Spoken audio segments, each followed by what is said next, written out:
Good morning વિદ્યાર્થી મિત્રો. અગાઉના લેક્ચરમાં આપણે સ્વાધ્યાય 2.2 છે એ સ્ટાર્ટ કર્યું હતું. તો હવે આજે આપણે એનાથી થોડા આગળના દાખલાઓ જોઈએ. એમાં આપણે ગુણધર્મનો ઉપયોગ કરીને આપણે ખાલી જગ્યા છે ગુણાકાર છે એ કર્યો. તો હવે પ્રશ્ન 4 પહોંચ્યા હતા આપણે. તો એમાં પણ યોગ્ય ગુણધર્મનો ઉપયોગ કરીને આપણે તેનો ગુણાકાર છે એ કરવાનો છે. કરીએ આપણે એનો પહેલો દાખલો. તો 738 ગુણ્યા 103 બરોબર આવી રીતે આપ્યો છે. આમાં આપણે ગુણધર્મનો ઉપયોગ કરવાનો. સિમ્પલ રીતે પણ ત્રણ રકમનો ગુણાકાર છે એ થઈ શકે, પણ અહીંયા આપણને ગુણધર્મનો ઉપયોગ કરીને કર્યો હોવાથી એટલે આપણે અહીંયા ગુણધર્મનો ઉપયોગ છે એ કરવો પડશે. તો કેવી રીતે કરશું? તો અહીંયા 103 છે એટલે ત્યાં લખી શકાય 100 + 3.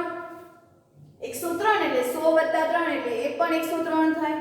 તો અહીંયા ગુણાકારનો સરવાળા પરનું વિભાજન એવો ગુણધર્મનો ઉપયોગ થશે. ગુણાકારનું સરવાળા પરનું વિભાજન એટલે કે આ 738 છે એને આપણે પહેલા 100 સાથે ગુણાવશું એટલે 738 ગુણ્યા 100 પ્લસ ની નિશાની છે એટલે પ્લસ, ફરી 738 ને 3 સાથે એટલે 738 એને ગુણ્યા 3. 738 ગુણ્યા 3 એટલે પેલા રકમનો એટલે 738 ગુણ્યા 1 એટલે 738, પાછળ 2 0 પ્લસ સાઇન આ બંનેનું ગુણાકાર કરવાનો એટલે કે 738 ગુણ્યા 3. 8 તેરી 24 નો ચોગડો વધી 2, 3 તેરી 9, 9 માં 2 નાખો એટલે કે 11 નો એકડો વધી 1, 7 તેરી 21 ને 1 22. તેનો જવાબ કેટલો આવ્યો? 2214. હવે આપણે એનો શું કરી નાખવાનો? તો કે સરવાળો.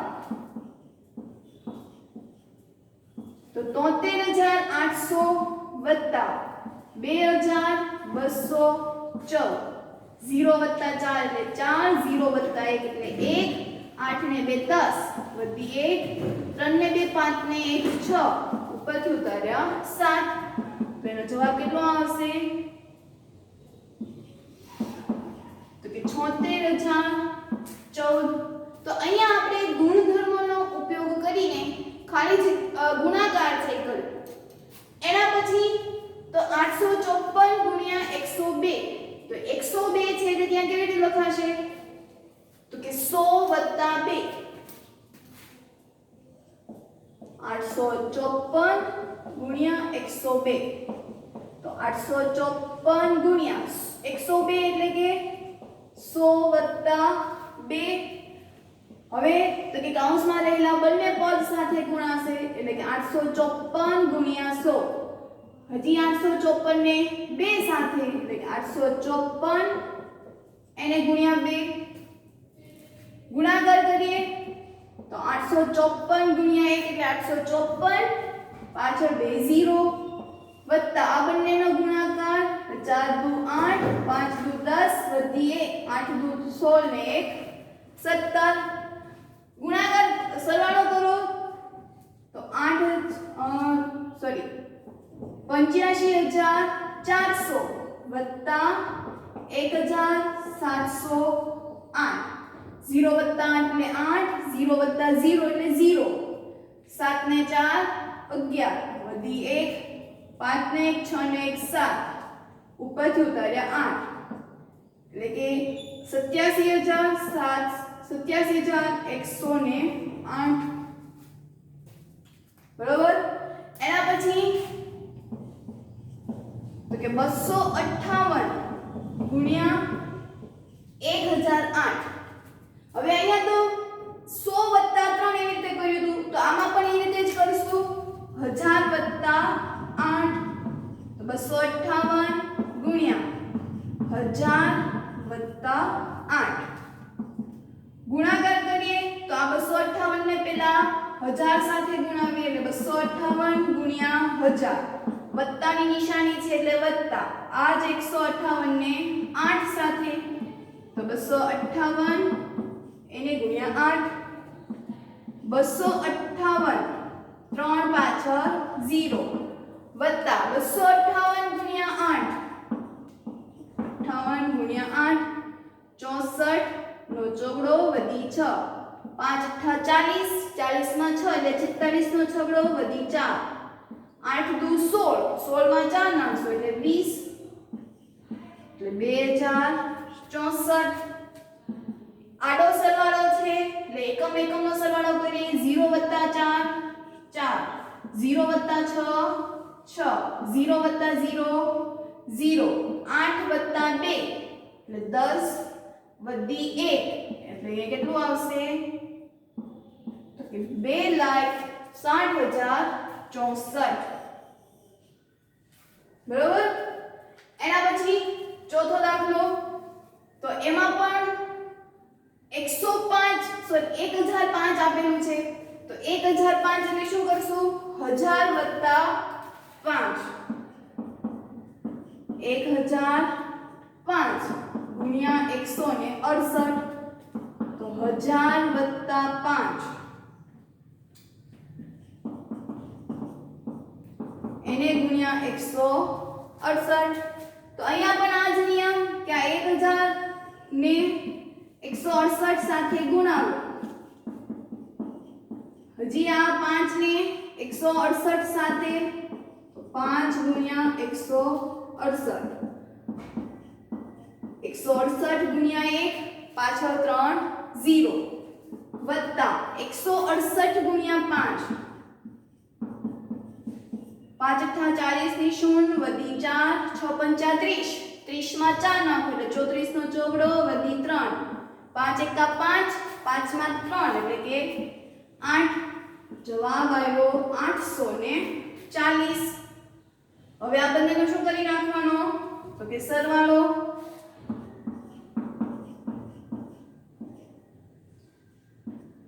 1,68,000 વત્તા 840 0 0 0 વત્તા 4 4 0 વત્તા 8 8 કોમા અહીંયા બધે 0 0 વત્તા 8 0 વત્તા 6 6 0 વત્તા 1 એટલે 1 તો કેટલો જવાબ આવ્યો 1,68,840 તો આમ આપણે અહીંયા ગુણાકારનો સરવાળા પરનું વિભાજન છે ઈ કર્યું ઈ પણ એક ગુણધર્મ આપણે ગુણધર્મો શીખ્યા હતા કયા કયા સમૃદ્ધતાનો ગુણધર્મ પછી ક્રમનો નિયમ જૂથનો નિયમ સરવાળા માટે તટસ્થનો ગુણધર્મ એવી જ રીતે ગુણાકાર માટે પણ તટસ્થ ગુણધર્મ પછી તો કે ગુણાકારનું સરવાળા પરનું વિભાજન તો અહીંયા આપણે કયો નિયમ વાપર્યો તો કે સરવાળા પરનું ગુણાકારનું વિભાજન તો હવે એના આધારે પ્રશ્ન 5 છે એ જોઈએ એના પછી પ્રશ્ન 5 તો કે કોઈ ટેક્સી ડ્રાઈવરે પોતાની ગાડીની પેટ્રોલની ટાંકીમાં સોમવારે 40 લીટર પેટ્રોલ છે એ પુરાવ્યું છે બીજા દિવસે તેણે ટાંકીમાં 50 લીટર પેટ્રોલ પુરાવ્યું જો પેટ્રોલની કિંમત 65 રૂપિયા પ્રતિ લીટરે હોય એટલે કે 1 લીટર હોય ત્યારે એને કેટલા રૂપિયા આપવાના છે તો કે 65 રૂપિયા તો તેણે કેટલા રૂપિયા છે એ ખર્ચ કર્યો પહેલા તો કે સોમવારે એને કેટલા લીટર પેટ્રોલ પુરાવ્યું તો કે 40 લીટર પછી બીજા દિવસે તો કે 50 લીટર તો ટોટલ કેટલું પેટ્રોલ એને પુરાવ્યું તો આ બંનેને શું કરવું પડશે તો કે સરવાળો એટલે કે 40 + 50 એટલે આવશે 90 હવે આ 90 લીટર થયા તો જો 1 લીટરના રૂપિયાના પૈસા કેટલા છે તો કે 65 રૂપિયા તો 90 લીટરે કેટલા ત્રિરાશી મૂકવી પડશે જોઈએ આપણે એમાં તો કે સોમવારે એને કેટલા લીટર પેટ્રોલ પુરાવ્યું સોમવારે પેટ્રોલની ટાંકીમાં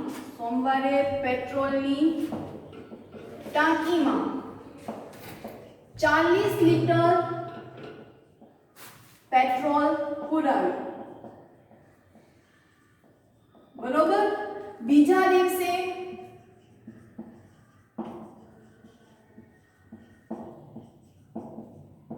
પેટ્રોલની ટાંકીમાં 50 લીટર પેટ્રોલ પુરાવ્યું તો કુલ કેટલું પેટ્રોલ પુરાવ્યું તો કે કુલ પેટ્રોલ બરાબર 40 વત્તા 50 બરોબર લીટર, ટોટલ કેટલું પુરાવ્યું એને 90 લીટર ટાંકીમાં છે ઈ એને પુરાવે. બહુ અવર જવર કરતો તો ઈ રખડવા જતો તો એટલે તે બીજા દિવસે એને પુરાવવું પડ્યું. એક દિવસમાં એને 40 લીટર છે એ વાપરી નાખ્યું. તો હવે તો કે 1 લીટરે પેટ્રોલ ના રૂપિયા 1 લીટરના કેટલા રૂપિયા છે તો કે 65 રૂપિયા. 65 તો આપણી પાસે ટોટલ કેટલા આવ્યા તો કે 9 લીટર. તો 9 લીટર પેટ્રોલના રૂપિયા કેટલા એવી ત્રિરાશિ મૂકવી પડશે. 1 લીટર પેટ્રોલના રૂપિયા કેટલા થશે તો કે 65 અને 90 લીટર પેટ્રોલના રૂપિયા હોય તો કે ત્યાં કેટલા રૂપિયા અહીંયા પેટ્રોલ હેડિંગ મારવાનું પેટ્રોલ અને રૂપિયા. તો ચોકડી ગુણાકાર આવશે તો કે 90 ગુણ્યા 65 છેદમાં 1 એવો થશે. તો 90 એટલે હું ત્યાં લખી શકું એવું 100 માઈનસ 10. 90 એટલે 100 માંથી 10 જાય એટલે 90 આવે એને ગુણ્યા 65 બરોબર. તો કે હવે આ જે 65 છે એને આ સાથે ગુણાવાના એટલે શું થઈ જશે ત્યાં 100 ગુણ્યા 65. અહીંયા બાદબાકીની નિશાની છે એટલે બાદબાકી કરવાની. આ 65 ને 10 સાથે ગુણાવો તો કે 65 ગુણ્યા 10. આપણે જેવી રીતે સરવાળા માટે કર્યું હતું એવી જ રીતે હવે બાદબાકી માટે. તો 65 એકા 65 બે 0 માઈનસ 65 ગુણ્યા 10 650. હવે આ બંનેની શું કરવાની બાદબાકી એટલે કે 6500 માંથી 650 થશે.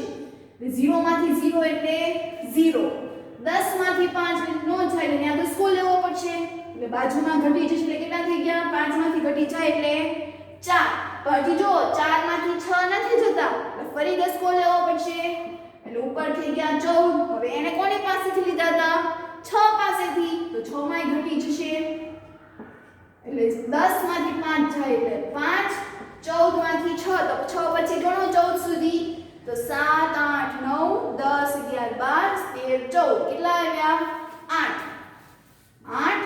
5 માંથી 0 જાય એટલે 5 તો જવાબ કેટલો આવ્યો 5850. આમ એણે કેટલા રૂપિયાનું પેટ્રોલ પુરાવ્યું તો કે 5850 રૂપિયા એવું લખવું પડશે. તો કે આમ 5850 રૂપિયાનું પેટ્રોલ પુરાવ્યું અથવા તો ખર્ચ કર્યો છે. રૂપિયાનો એવું લખે રૂપિયાનો ખર્ચ કર્યો છે. બરોબર સમજાણું આટલું.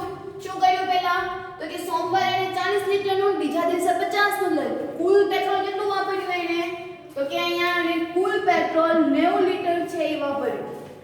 એમાંથી 1 લીટર પેટ્રોલના રૂપિયા 65 છે તો ટોટલ આપણી પાસે તો 90 લીટર થયા. તો 90 લીટર રૂપિયાના કેટલા રૂપિયા થશે એવી રીતે ત્રિરાશિ મૂકી દીધી. 90 છે એટલે આપણે લખી શકીએ 100 માઈનસ 10. આપણે ગુણધર્મનો ઉપયોગ કરવાનો એટલે 100 માઈનસ 10. જેવી રીતે સરવાળામાં આપણે બધી બાજુ ગુણાકાર કરતા હતા એવી જ રીતે બાદબાકીમાં પણ કૌંસમાં રહેલા પદ સાથે ગુણાશે. પછી ગુણાકાર કર્યો બાદબાકી કરી તો જવાબ કેટલો આવ્યો 5850. તો એવી રીતે હવે પ્રશ્ન 6 છે એ જોઈએ. એના પછી પ્રશ્ન 6 તો કે કોઈ દૂધવાળો એક હોટલમાં સવારે 32 લીટર દૂધ છે એ આપે છે અને સાંજે 68 લીટર દૂધ છે એ આપે છે. કેટલા લીટર આપે છે કોઈ દૂધવાળો હોટલમાં તો કે 32 લીટર અને 68 લીટર દૂધ આપે છે. જો દૂધની કિંમત ₹45 પ્રતિ લીટર, પ્રતિ એટલે દરેક લીટરે 45 રૂપિયા હોય તો દૂધવાળાને રોજની કેટલી આવક થતી થશે. બરોબર. જો પેલા શું કર્યું કે ઈ સવારે 32 લીટર દૂધ આપે અને પછી સાંજે છે ઈ 68 લીટર દૂધ આપે, એટલે કે 32 કુલ કેટલું લીટર આપ્યું દૂધ એને, તો એમાં 32 + 68 નું શું કરવાનો પહેલા સરવાળો. જેવી રીતે આપણે પાંચમા દાખલામાં કર્યું હતું 40 + 50 અને પછી ત્રિરાશિ, એવી જ રીતે આમાં પણ ત્રિરાશિ જોઈએ આપણે. તો કે એક દૂધવાળો હોટલમાં સવારે 32 લીટર દૂધ આપે છે અને સાંજે તો કે 68 લીટર દૂધ આપે, 68 લીટર દૂધ આપે છે. તો કુલ દૂધવાળો 32 + 68 લીટર દૂધ આપે છે. એટલે કેટલું થશે અહીંયા, અથવા તો લખીએ તો કુલ 32 + 68 લીટર, 32 + 68 એટલે સરવાળો કરીએ 8 ને 2 10 વધી 1 6 3 9 ને 1 10, એટલે કે 100 લીટર દૂધ હોટલમાં આપે છે. એક હોટલમાં એ દરરોજ કેટલું આપે છે, તો કે 100 લીટર દૂધ આપે છે.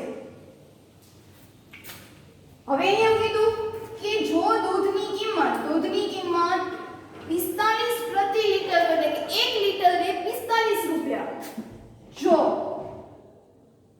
1 લીટર દૂધના રૂપિયા કેટલા કીધા આપણને, તો કે 45 રૂપિયા. તો આપણી પાસે ટોટલ કેટલા લીટર દૂધ આવ્યું, તો કે 100. તો 100 લીટર દૂધના રૂપિયા કેટલા થશે, ત્રિરાશિ મૂકવાની, અહીંયા ઉપર લીટર અને અહીંયા એના રૂપિયા, એવી રીતે હેડિંગ મારવાનું. બરોબર. 1 લીટર દૂધના રૂપિયા કેટલા કીધા, 45 રૂપિયા. તો આપણી પાસે ટોટલ કેટલા લીટર દૂધ આવ્યું, તો કે 100 લીટર દૂધ આવ્યું. એટલે અહીંયા ચોકડી ગુણાકાર, તો 100 × 45, 100 ની સામે એરો કોની સામે છે, 45, 100 × 45 આખાના છેદમાં 1. તો 100 × 45 એટલે 100 × 45 એવું જ આવશે. છેદમાં 1 છે, જે આપણે થોડાક ટાઈમ માટે એને અવગણીએ છીએ, કેમ કે કોઈ પણ સંખ્યા હોય તો એના છેદમાં 1 આવે છે, એ આપણે જાણીએ છીએ.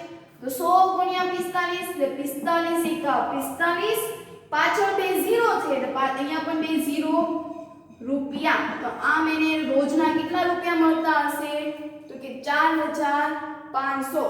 તો છેલ્લે નોંધ લખવી પડશે કે આમ દૂધવાળાને રોજે ₹4500 મળતા હશે. જો કોઈ હોટલ વાળો છે ઈ 100 લીટર દૂધ લે છે તો એને 4500 રૂપિયા મળતા હશે. બરાબર. શું કહ્યું આમાં ફરી એક વખત કે એક હોટલમાં દૂધ વાળો છે સવારે 32 લીટર આપે છે, સાંજે 68 લીટર. તો કુલ કેટલા લીટર એને દૂધ આપ્યું, તો પહેલા તો આપણે શોધ્યું જેનો જવાબ આવ્યો 100. પછી તો કે આ જે દૂધ વાળો છે ઈ પ્રતિ 1 લીટરે 45 રૂપિયામાં દૂધ છે ઈ વેચે છે. એટલે કે 1 લીટર દૂધના રૂપિયા 45 હોય, આપણી પાસે 100 લીટર આવ્યા, તો 100 લીટર દૂધના રૂપિયા કેટલા થાય, ત્રિરાશિ મૂકવી પડશે. તો 100 × 45 સામસામેનો ગુણાકાર છેદમાં 1, કેમ કે અહીંયા 1 લીટર આપ્યું છે. તો 100 × 45 એટલે 4500. આમ દૂધવાળાને એક હોટલમાંથી 45 રૂપિયા છે એ મળતા હશે. તો હવે એના પછી પ્રશ્ન 6 જોડકાઓ જોડો ઈ આપણે કરીએ. એના પછી પ્રશ્ન 7 જોડકાઓ જોડો છે. તો એમાં આપણે ગુણધર્મોને આધારે થોડીક રકમ આપી છે અને આપણે જોડકાઓ છે એ જોડવાના છે. જોઈએ તો 425 ગુણ્યા 36 બરાબર 400 ગુણ્યા 6 વત્તા 30 વત્તા 100. શું કર્યું એને પહેલા તો જો આપણે આનો સરવાળો કરીએ તો કે 100 વત્તા 30 વત્તા 6 0 વત્તા 0 વત્તા 6 એટલે 36 0 વત્તા 3 વત્તા 0 એટલે 3 0 વત્તા 0 વત્તા 1 જવાબ કેટલો આવ્યો 136. એટલે અહીંયા શું એને કર્યું તો કે 36 ના એને ભાગ પડ્યા જેવી રીતે આપણે 103 છે તો એને શું લખતા હતા 100 વત્તા 3 એવી રીતે આને શું કર્યું તો પહેલા તો કે 100 વત્તા 36 પહેલા એને એવું કર્યું પછી પાછા 36 ના ભાગ પાડ્યા એટલે 100 વત્તા 30 વત્તા 6 તો જો તો અહીંયા 6 વત્તા 30 વત્તા 100 એટલે કે 136 ને આવી રીતે લખી શકાય તો કે હા. તો અહીંયા કયો થયો તો કે 425 તો એની જગ્યાએ છે પણ અહીંયા શું કર્યું તો કે એને ગુણાકાર આપ્યો તો એનામાં સરવાળાનું વિભાજન આપણે શીખ્યા હતા ગુણાકારનું સરવાળા પરનું વિભાજન. તો અહીંયા જવાબ છે એ શું આવશે તો કે સી ગુણાકારનું સરવાળા પરનું વિભાજન. હવે આપણે આનો જો ગુણાકાર કરવો હોય તો આ 425 ને પહેલા તો 6 સાથે ગુણાકાર કરવાના આ જ 425 ને પછી 30 સાથે અને આ જ 425 ને 100 સાથે જેવી રીતે આપણે અગાઉ પણ કર્યા હતા કે કૌંસમાં ગમે એટલા પદ હોય પણ જો બાર ગુણાકારની સાઇન અને એની સાથે કોઈ રકમ હશે તો એ કૌંસમાં રહેલા બધા જ પદ સાથે ગુણાશે. એટલે કે આને કેમ લખાય 425 ગુણ્યા 6 વત્તાની નિશાની છે એટલે વત્તા 425 ગુણ્યા 30 વત્તાની નિશાની છે એટલે વત્તા 425 ગુણ્યા 100 એટલે અહીંયા વચ્ચે કઈ નિશાની આવી તો કે સરવાળાની એટલે કે ગુણાકારનું સરવાળા પરનું વિભાજન. એટલે જવાબ અહીંયા શું આવશે તો કે સી. બરાબર. એના પછી 2 ગુણ્યા 49 ગુણ્યા 50 શું કર્યું એને 2 ગુણ્યા 49 ગુણ્યા 50 અહીંયા તો કે 2 ગુણ્યા 50 ગુણ્યા 49 જુઓ અહીંયા ક્રમ છે એ બદલાઈ ગયો. અહીંયા 2 ને દાખલા તરીકે આપણે 1 ધારીએ 49 ને 2 50 ને 3 એના પ્રમાણે અહીંયા 2 ને આપણે 1 ધાર્યું 50 ને શું અહીંયા ધાર્યું હતું તો કે 3 અને 49 ને 2 એટલે અહીંયા શું કરી ક્રમની અદલાબદલી પણ કયા સ્વરૂપમાં છે તો કે ગુણાકારની સાઇન હોવાથી ગુણાકારનો ગુણધર્મ તો ગુણાકારના ગુણધર્મમાં પણ આપણે જોયું હતું ક્રમનો ગુણધર્મ એટલે કે ગુણાકારમાં ક્રમનો ગુણધર્મ એટલે એમાં જવાબ આવશે એ. બરોબર. હવે એના પછી તો ચાલો ફરી પાછું અહીંયા ધારીએ કે 80 ને આપણે 1 ધારીએ 2005 ને 2 20 ને 3 બરાબર કરીને 80 અહીંયા પોતાના સ્થાન ઉપર છે એટલે એક જ આવશે પણ 20 નું સ્થાન 3 છે એટલે અહીંયા 3 2005 નું સ્થાન 2 છે એટલે જો અહીંયા 1 2 3 અહીંયા 1 3 2 ક્રમની અદલાબદલી થઈ ગઈ. ક્રમની અદલાબદલી કરીએ તો પણ જવાબ છે એ સરખો આવે. દાખલા તરીકે 1 2 3 જવાબ આવ્યો 6. એવી જ રીતે જો હું 1 3 2 કરીશ તો પણ જવાબ છે એ 6 જ આવશે. એટલે ક્રમની અદલાબદલી કરીએ તો પણ જવાબ કેવો આવે છે સરખો. સરખો હોય એટલે આપણે બરાબરની સાઇન કરીએ તો અહીંયા પણ સરખો જવાબ આવશે. તો અહીંયા કયો થયો તો કે સરવાળા નિશાની છે એટલે સરવાળામાં ક્રમનો ગુણધર્મ એટલે જવાબ આવશે અહીંયા બી. ખબર પડી. એટલે ખાસ ગુણધર્મો છે એ યાદ રાખવાના સરવાળાના ગુણાકારના. બરાબર. સરવાળો હોય તેમાં સમૃદ્ધતાનો ગુણધર્મ ક્રમનો ગુણધર્મ જૂથનો ગુણધર્મ ગુણાકાર હોય તો એમાં પણ સમૃદ્ધતાનો ગુણધર્મ ક્રમનો ગુણધર્મ જૂથનો ગુણધર્મ ગુણાકારનું સરવાળા પરનું વિભાજન એટલે આ બધા ગુણધર્મો છે એ યાદ રાખવા. તો અહીંયા આપણે સ્વાધ્યાય 2.2 છે એ પૂર્ણ કરીએ છીએ. હોમવર્કમાં ફરીથી આજનો સ્વાધ્યાય 2.2 આખો હોમવર્કમાં કરવાનો છે. તો અહીંયા આપણે આજનો લેક્ચર છે એ પૂર્ણ કરીએ.